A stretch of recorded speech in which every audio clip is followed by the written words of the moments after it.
நிறைவாழ்வு AG சபை வழங்கும் morning மன்னாவிற்கு உங்களை அன்போடு வரவேற்கிறோம்.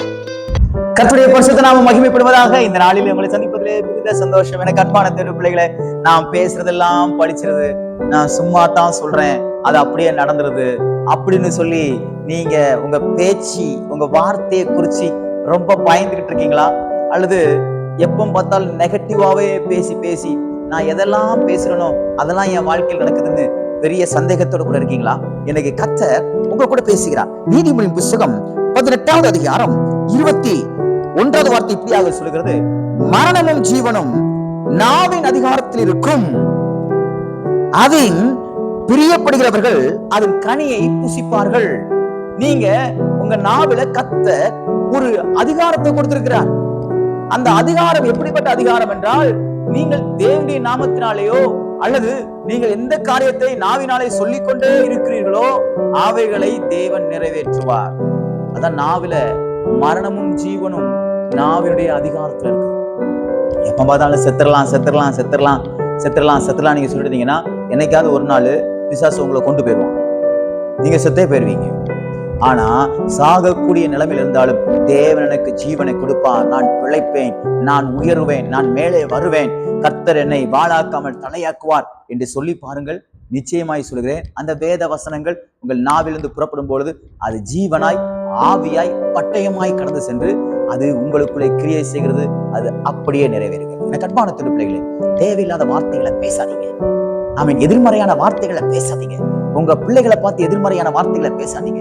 உங்க வேலையை குறிச்சு எதிர்மறையான வார்த்தைகளை பேசாதீங்க. உங்க வீட்டை குறிச்சு எதிர்மறையான வார்த்தைகளை பேசாதீங்க. உங்க கணவனை குறிச்சு எதிர்மறையான வார்த்தைகளை பேசாதீங்க. உங்க மனைவியை குறிச்சு எதிர்மறையான வார்த்தைகளை பேசாதீங்க. சாப விடாதீங்க. உங்க குடும்பத்தை பார்த்தோ, உங்க பிள்ளைகளை பார்த்தோ, உங்க பெற்றோர்களை பார்த்தோ, உங்க கணவனை பார்த்தோ, உங்க மனைவியை பார்த்தோ சாப விடாதீங்க. ஏனென்றால் அது அப்படியே பலிக்கும். நன்றாக புரிந்து கொள்ளுங்கள். நாவல அதிகாரம் இருக்குது. அது எப்படிப்பட்ட அதிகாரம்?